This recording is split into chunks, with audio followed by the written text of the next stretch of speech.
Haley, and today is Bookmas Day 11, but I can't do it on my fingers anymore, so that was 6. 11. On the 11th day of Bookmas, my true love gave to me 11 villains villaining. So today I'm going to be talking about 11 of my favorite villains. So first we obviously have Lord Voldemort from the Harry Potter series by J.K. Rowling.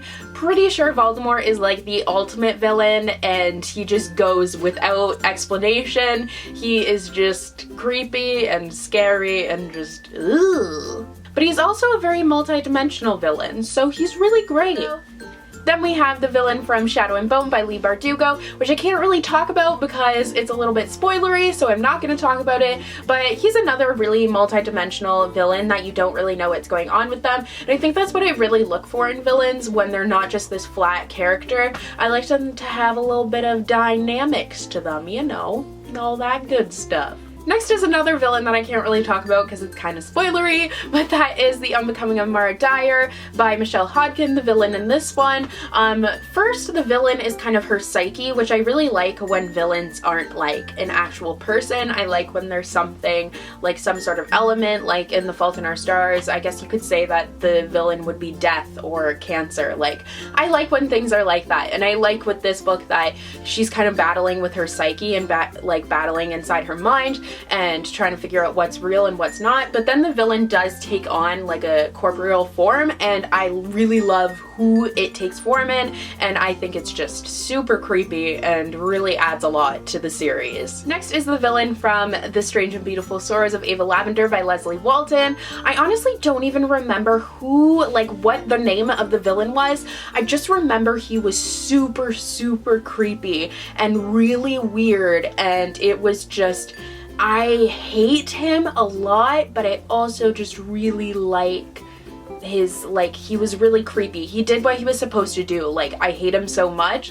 so he clearly was a really great villain. Then I have The Keeper from Entwined by Heather Dixon. This was just another really creepy villain. Like, he had just this kind of persona going on, and it was really creepy, and I think that contrasted with like the sweetness of all of the sisters was really great, and I just love fairy tale villains, and this is a fairy tale retelling, so he really worked as kind of that fairy tale-esque villain. Next I have Queen Lavanna from The Lunar Chronicles by Marissa Meyer. Now, I've only read the first 2 books of this series, but Queen Lavanna is just a really creepy villain in general, and she is so evil.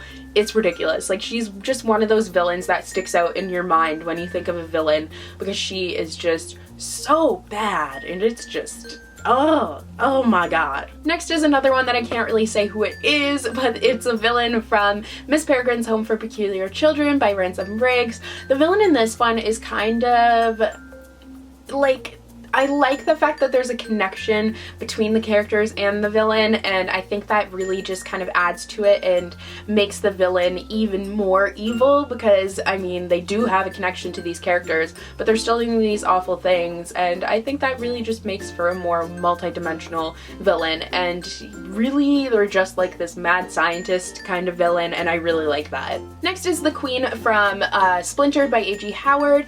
I can't remember if it's the Red Queen or if it's the Queen of Hearts. I think it's the Red Queen, but I'm not entirely positive. But even in the original Alice in Wonderland, because this is a retelling, I love like the Queen of Hearts. I just think she's so maniacal and like off with everyone's head, and it's just ridiculous in this nonsensical world, and it kind of takes on the same form in this book, and I really love that. Next is the villain from The Diviners by Libba Bray. I don't want to really get into this one because, I mean, it's not like a super spoiler, but I knew who the villain was before I even started reading this book, and it did kind of ruin some of the reveals for me, so I'm not going to really say who it is, but this is honestly the creepiest villain I've ever read, and like, it kept me up at night. Like, I'm really easily scared, but he's just so creepy. I can't handle it. Then we have the villain from Illuminae by Amy Kaufman and Jay Kristoff.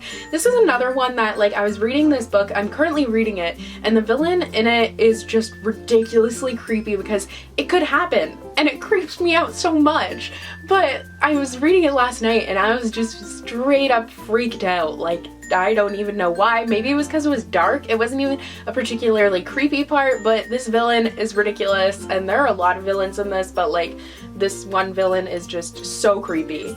And the final villain I wanted to talk about is the Empress from An Ember in the Ashes by Sabaa Tahir. This is another one that was so lifelike and creepy to me that I actually had a nightmare about this book, that my sister and I were stuck in this world. The Empress is just like this, I think that's her name, I don't entirely remember, but the female villain in this one just absolutely creeped me out. And not even because she was creepy, I guess. She was just so brutal and like totalitarian that I couldn't handle it, and it just was an absolute nightmare for me, clearly, because I actually had a nightmare about it. So those are all of the villains that I wanted to talk about today. Let me know what some of your favorite villains are, and don't forget to subscribe. I put out new videos every Tuesday and Thursday, except for the 12 days leading up to Christmas. I'm putting out a video every single day. If you wanted to go and watch my last video, you can go ahead and click over there. That will be Bookmas Day 10, I think?